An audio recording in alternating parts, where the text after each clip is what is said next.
sleep on it. Well, that's the thing about doing your history homework as well, because I know what happens to my character in history, so I know how I die.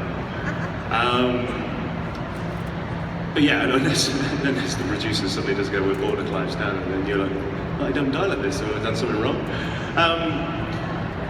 But yeah, so I don't want to give any spoilers away. It might not happen in our show, but I think Rollo's death is really interesting in history. Anyway, so if you don't mind, I can tell you, because it's not happened, and I'm definitely not giving you a spoiler in our show. But what I find interesting about Rollo, and especially the parallel with the Rollo I play in the TV show, is that Rollo actually dies of maybe old age or gout. But the week before he died, this is the Rollo that I play. I see this is where I kind of found this duplicity in Rollo. Because a week before he died, he lined up 100 Christians and he beheaded them all. But at the same time, he sent £100 to all the Christian churches. So right until the end, he's hedging his bets. He's kind of going, Odin, I'm a Viking, God, I'm a Christian. And he's just hedging his bets, and then he died. So that was his way of trying to kind of make sure he went to either one or the afterlife. That's awesome. And then what's your name, where are you from? I'm Rhonda. I'm from Clarksdale, South Carolina, and I love the Vikings. Oh my God, I love it. But I wanted to... I love your accent. How you doing there, Sugar Bob? But I do have a question, because I was watching Z Nation, and I was wondering if you did a cameo on that. Because there was really a guy that looked like Rollo. I was about to say, there was this zombie that looked just like you. So I was just wondering if you had done a little cameo. No, I've never seen Z Nation, actually. Okay. No, it wasn't me. Well, this was one guy, one shot, with a machine gun. Who is he? I'll take him out. He got killed. He got killed, this kid. Ma'am, I just think you're seeing Clive wherever you look is what it's happening. All right, well, thank you. Let's go over here. What's your name? Where are you from, sir? How you doing? Rigo from Chicago. Just a quick question. How do you get into the Rollo character for every scene?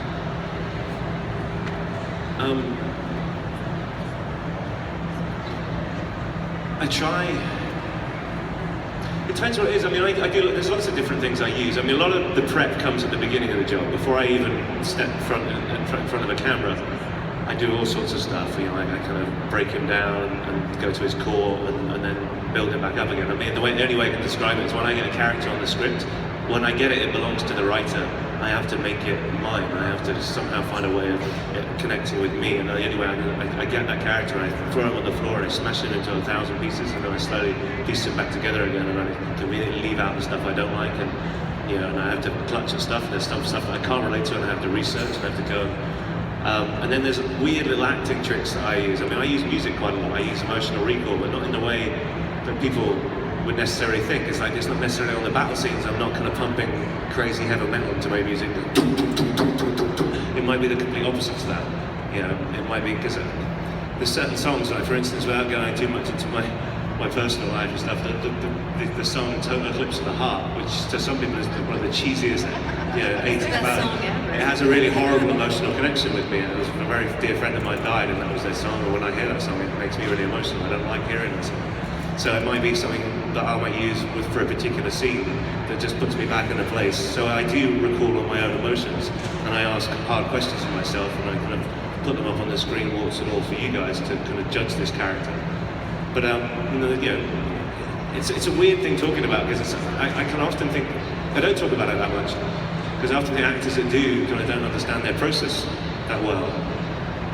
Because there's all sorts of things I do, and I don't really know why I do them anymore. But I know it helps me. I mean, I use animal work quite a lot. I kind of break down characters into animals, and I think everyone has an animal, if not a couple.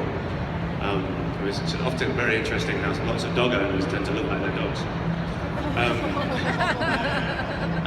But no, I'm making light of it, but it's very hard for me to explain. But that's the basis of it. A lot of it comes down before I come onto set. So the particular scenes, it may be music, it may be just getting myself into an emotional head state. And sometimes I'm very quiet on set, and I need to go to a place that is tough for me. And sometimes I'm the life and soul of the party, and I'm jumping around making jokes, and then action, and it doesn't have to be high emotion scenes. Sometimes your tears can just come easily, depending on the circumstances. Sometimes they don't. Sometimes the anger comes easily. It just depends on what I'm dealing with the Rollo at that particular time. But the one rule I do have is I never judge my characters. I don't think Rollo is a villain. I don't think he's a hero. What fascinates me with any character I play is the flip side of the coin. You know, if someone is heroic or seemingly heroic on the surface, what do they have to sacrifice in order to be that person? And sometimes there's a really ugly underside to that. You know, someone that overcomes adversity, what do they have to sacrifice? Even, I mean, in simple terms, if you lead 100 people to safety and you're considered a hero and you sacrifice that, then what happens if you're a really bad parent because you're never at home for your own family? You're always there for other people, you know, people pleasing.